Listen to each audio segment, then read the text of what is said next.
지금부터 제91차 최고위원회의를 개의하겠습니다. 지난 금요일 청와대 경제수석이 경제의 하방 위험이 커지고 장기화될 소지가 있다라고 밝혔습니다. 바로 얼마 전까지도 대통령께서는 경제가 성공적이라고 했습니다. 경제부총리는 하반기에는 나아질 것이라고도 했습니다.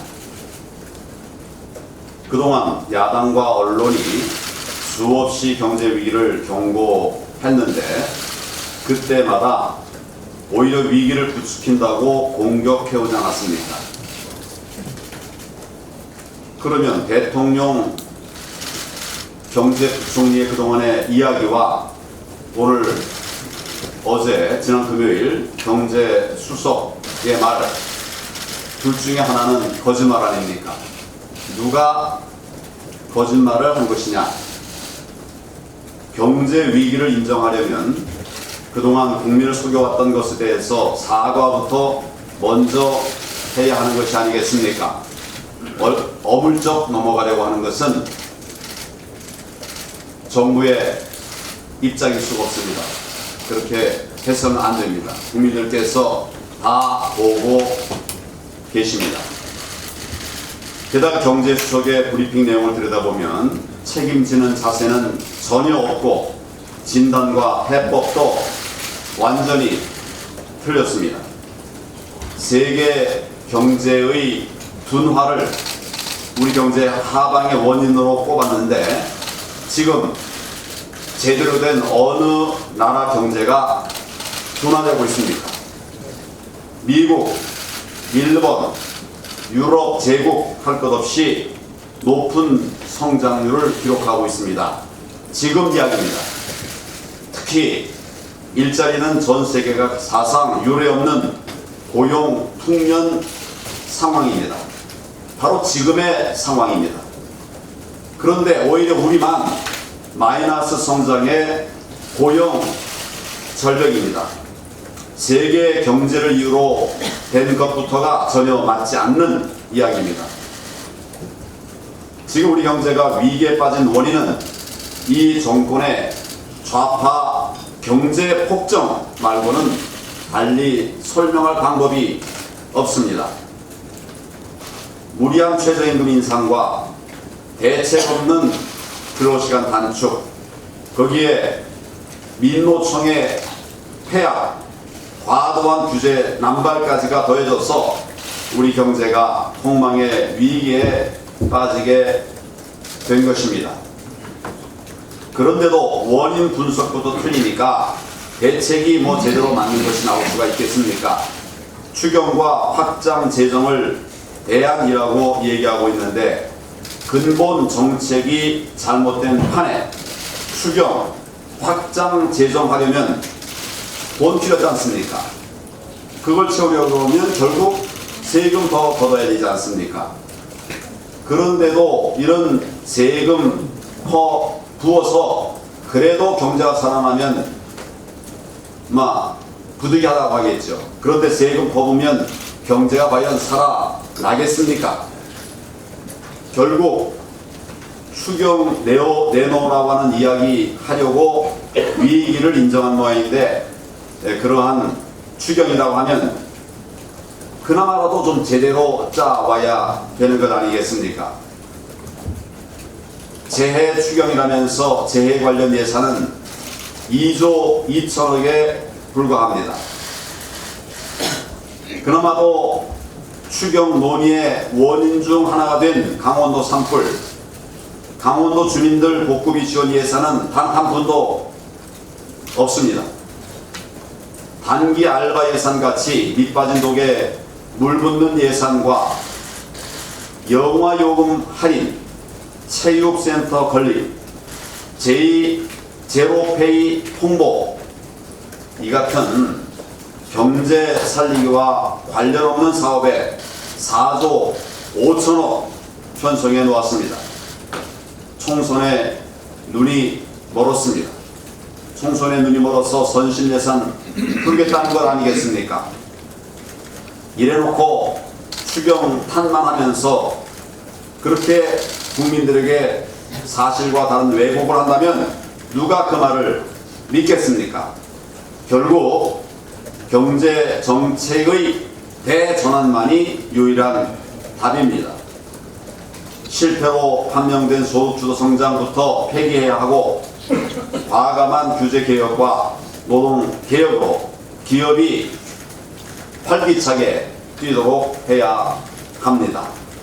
이제 세계 경제 탓, 야당 탓, 추경 탓 그만하시고 경제정책 대전환에 나설 것을 강력히 촉구합니다. 최근의 여론조사 결과들을 보면 우리 국민들께서도 이 정권의 폭정을 명확하게 알고 계신 것 같습니다. KBS 여론조사를 보니까 선거법 여야 합의 처리에 의견을 같이 한 분들이 49.7%, 패스트트랙 처리 찬성한 의견은 44.4%, 국민들은 무엇이 잘못됐고 무엇이 다른 길인지를 알고 계셨습니다. 대북 식량 지원은 반대 49.3%, 찬성 42.7%였습니다. 최저임금에 대해서도 올해 수준의 동결이 45.5%, 소폭 인상이 42.9%, 지금과는 전혀 다른 최저임금 인상에 대해서 국민들이 반대 의견을 내신 것입니다. 1만 원 이상 해야 된다. 9.6%에 불과합니다. 또 한국보건사회연구원이 여론조사한 바에 따르면 77.1%의 국민들이 통일보다 경제가 우선이라고 응답을 했습니다. 패스트트랙, 최저임금 인상, 식량 지원을 비롯한 대북정책 등 이 정권의 일방적 좌파 폭정에 대해서 국민들께서 반대하고 계신 것입니다. 이런 국민의 목소리에 이 정권이 귀를 기울여야 합니다. 그것이 국민을 위한 정치입니다. 특히 지난 5월 5일부터 최저임금위원회가 본격 가동됐습니다. 민생투쟁 대장정 동안 자영업자, 소상공인, 중소기업 많은 사람들을 만났습니다. 이분들 모두가 최저임금 문제로 고통을 호소하셨습니다. 그런데도 만약 또다시 최저임금을 대폭 올린다면 우리 경제는 그야말로 재기불능의 길로 갈 것입니다. 최저임금위원회는 국민들의 민심을 무겁게 받아들여야 할 것입니다.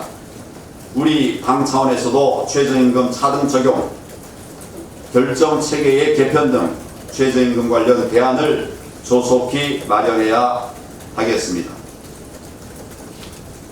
저는 지난 수요일 2040 토크 콘서트에 이어서 청년 창업인, 여성 기업인, 또 어제는 육아 파티까지 주말 동안 청년들과 여성들을 만나는 시간을 계속 가졌습니다.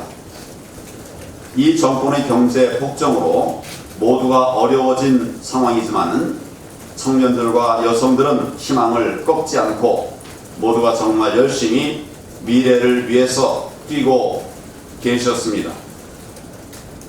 우리 당이 진정성을 가지고 청년 여성들에게 다가간다면 충분히 그들의 사랑과 신뢰를 받을 수 있다는 확신도 가지게 되었습니다. 어제 우리 U20 축구 대표팀이 월드컵 4강의 쾌거를 이루어냈습니다. 자랑스러운 우리의 청년들입니다. 무한한 잠재력과 글로벌 역량을 가지고 있다고 저는 믿고 있습니다. 그동안 당원 모두가 오늘의 자유한국당을 세우고 지켜내셨습니다. 이제 청년과 여성들이 함께 해야 합니다. 청년은 우리의 희망이고 여성은 이 사회의 절반입니다. 청년들의 미래를 열어주고 여성들이 행복한 사회를 만드는 것은 우리 당이 반드시 이뤄내야 하는 책무입니다. 제가 청년 여성 친화 정당을 만들자고 말씀드리는 것도 당과 나라의 미래를 위해서 반드시 필요한 일이기 때문입니다. 우리 모두 진정성을 갖고 청년 속으로, 여성 속으로 들어가서 폭정에 지친 청년과 여성들에게 새로운 희망을 드려야 하겠습니다.